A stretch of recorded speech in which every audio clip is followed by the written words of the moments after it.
23 अप्रैल को गलती से भारतीय सीमा पार करके पाकिस्तान में दाखिल होने वाले बीएसएफ के जवान पूनम कुमार शॉ आखिरकार अपनी धरती, अपने देश भारत वापस आ गए हैं।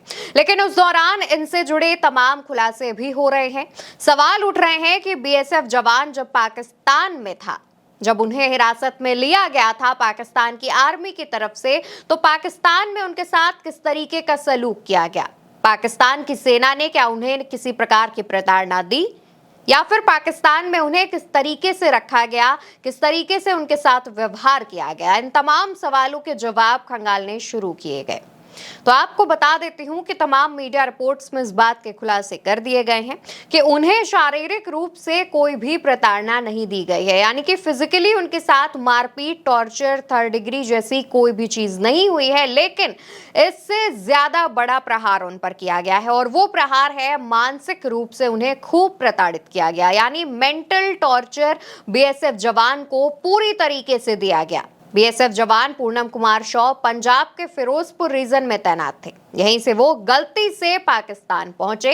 इससे पहले आपको बता देते हैं कि बीएसएफ जवान पूनम कुमार शॉ पंजाब के फिरोजपुर रीजन में तैनात थे। यहीं से वो गलती से पाकिस्तान की सीमा में पहुंच गए, जिसके बाद उन्हें पाकिस्तानी अथॉरिटीज ने हिरासत में ले लिया और उसके बाद उन्हें मेंटल टॉर्चर दिया गया। मीडिया रिपोर्ट्स की माने तो जिस दौरान वो पाकिस्तान की कस्टडी में थे, उन्हें ठीक से सोने नहीं दिया गया, टूथब्रश करने की इजाजत नहीं थी, और साथ में साफ सफाई से जुड़ी सुविधाएं उन्हें नहीं दी जा रही थी, उन्हें मुहैया नहीं कराई जा रही थी। इसके अलावा यह भी पता चला कि उन्हें पाकिस्तान के अंदर 3 अलग अलग जगहों में रखा गया, जिसमें से एक लोकेशन पाकिस्तान के एक एयरबेस के करीब थी, क्योंकि उन्हें वहां पर लगातार जेट्स के उड़ने की आवाजें सुनाई दे रही थी। ये सारी जानकारियां मीडिया रिपोर्ट्स में पता चली है। तमाम मीडिया रिपोर्ट्स ने पूनम कुमार शॉ की पत्नी से बात करते हुए और उनके हवाले से ये खबरें छापी हैं। तो दूसरी तरफ कई मीडिया रिपोर्ट्स ने सेना के सूत्रों से ये जानकारी निकाली है। जानकारी में यह भी पता चला कि पाकिस्तान की तरफ से सिविल ड्रेस में पाकिस्तानी अफसर पूनम कुमार शॉ से मिलने जाते थे। सिविल ड्रेस में वो पूछताछ करते थे और भारत पाकिस्तान इंटरनेशनल बॉर्डर के बारे में डिटेल पूछते थे। ये भी पूछते थे कि बॉर्डर में कौन कौन से अफसर तैनात हैं, उनके नाम क्या हैं, उनकी डेजिग्नेशन क्या है, और ये सारी जानकारियां उनसे पूछी गई और उन्हें पूरी तरीके से, एकदम गंदी तरीके से मेंटल टॉर्चर किया गया। अब क्योंकि फिजिकली टॉर्चर करते तो इससे पाकिस्तान की दुनिया भर में थू-थू होती, जिस वजह से उन्होंने एक ऐसा रास्ता चुना जिस पर उन्हें भी कहीं ना कहीं ये यकीन था कि उसमें उनकी जीत हो सकती है। उन्होंने सोचा कि वो बीएसएफ जवान को मेंटल टॉर्चर करते हुए तोड़ देंगे। दोस्तों, पाकिस्तान ने पूरी कोशिश की कि वो भारत के जवान को मेंटल टॉर्चर कर सकें और इतना ज्यादा प्रताड़ित कर सकें कि आखिरकार वो टूटकर जो तमाम खुफिया जानकारी है वो पाकिस्तान के साथ साझा कर दें। लेकिन पाकिस्तान को ये नहीं पता कि भारत की सीमा पर तैनात एक एक जो जवान है वो भारत की सेना के लिए, भारत की जमीन के लिए कुर्बान हो जाएगा, लेकिन ऐसी गद्दारी नहीं करेगा।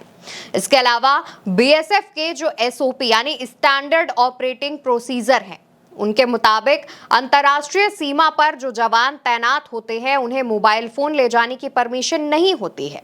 इस वजह से जब पाकिस्तान की तरफ से बार बार मेंटल टॉर्चर करते हुए उनसे उनके मोबाइल नंबर मांगे जा रहे थे, तो बीएसएफ जवान पूनम कुमार शॉ ने कहा कि मुझे याद नहीं है, और उन्होंने मोबाइल नंबर देने से मना कर दिया। पूनम कुमार शॉ की आंखों पर पट्टी बांधी गई थी, उन्हें अलग अलग जगहों पर ले जाया जा रहा था, जिसमें उन्हें जेल की कोठरी में भी रखा गया, और यह भी बताया जा रहा है कि जो उन्हें मेंटल टॉर्चर किया गया है उसमें गाली गलौज भी उनके साथ की गई है। उनसे लगातार भारत से जुड़ी खुफिया जानकारी दिए जाने की मांग की जा रही थी, और लगातार पहले बहुत अच्छी तरीके से पूछताछ हो रही थी। जब अच्छी तरीके से नहीं माने पूनम कुमार शॉ, तो उनके साथ गाली गलौज, मेंटल टॉर्चर जैसी चीजें की गई। अब दोस्तों, इसको लेकर के रूल ये होता है, जो नियम ये कहता है कि अगर कोई भी जवान, अगर पाकिस्तान का भी कोई भी जवान भारत आता है तो हम उसको फिजिकली असॉल्ट नहीं कर सकते। भारत की तरफ से जो जवान गलती से सीमा पार गया था उसके पास कोई हथियार नहीं था, वो किसी भी खुफिया एजेंसी का एजेंट नहीं था। और ना ही वो खुफिया जानकारी इधर उधर लीक कर रहा था, जिस वजह से जब पाकिस्तान ने उन्हें पकड़ा और उन्हें अपनी जेल में या फिर अलग अलग जगहों में रखा तो पाकिस्तान उन्हें फिजिकली असॉल्ट नहीं कर सकता था। इसको लेकर के उन्हें मेंटल टॉर्चर दिया गया। पाकिस्तान की तरफ से लगातार उनसे तमाम सवाल पूछे जा रहे थे, उन्हें मेंटली परेशान किया जा रहा था। इसके बाद जब पाकिस्तान पर प्रेशर डाला गया तो पाकिस्तान बीएसएफ जवान को छोड़ने पर मजबूर हो गया। जब बीएसएफ जवान अपनी धरती पर अपने देश में वापस आ गए हैं तो अभी वो सेना के जो तमाम बड़े अधिकारी हैं उनके साथ अभी उनका इलाज चल रहा है, क्योंकि जितना मेंटल टॉर्चर पाकिस्तान की तरफ से दिया गया है उसको रिलीज करने के लिए और साथ ही उन्हें मेंटली मजबूत करने के लिए अभी उन्हें एक दूसरी जगह पर, सेना में ही दूसरी जगह पर रखा गया है। अभी वो तुरंत अपनी नौकरी ज्वाइन नहीं करेंगे। हालांकि इसका मतलब ये नहीं है कि उन्हें उनकी नौकरी से निकाल दिया गया है, ऐसा नहीं है, बल्कि उन्हें अभी कुछ दिन के लिए रेस्ट दिया गया है। इसको लेकर के उनकी पत्नी का भी बयान सामने आया था, जिसमें उन्होंने कहा था कि वो अपने देश में हैं, इसलिए मैं बहुत ही खुश हूँ, संतुष्ट हूँ। वो जल्द से जल्द घर आएं और अगर वो घर उन्हें आने में देर होती है तो मैं खुद जाकर उनसे मुलाकात करूंगी। बता दें कि पूनम कुमार शॉ 23 अप्रैल को गलती से अंतर्राष्ट्रीय सीमा पार करके पाकिस्तान चले गए थे, जिसके बाद पाकिस्तान के जो जवान हैं उन्होंने बीएसएफ के जवान को गिरफ्तार कर लिया था। 3 अलग अलग जगहों पर उन्हें रखा गया और मानसिक रूप से प्रताड़ना दी गई। फिलहाल ये तमाम जो जानकारी है वो कई मीडिया रिपोर्ट्स के हवाले से आपको दी गई है। आपको जानकारी कैसी लगी इसका जवाब कमेंट सेक्शन में दीजिएगा और साथ ही चैनल को सब्सक्राइब करिएगा।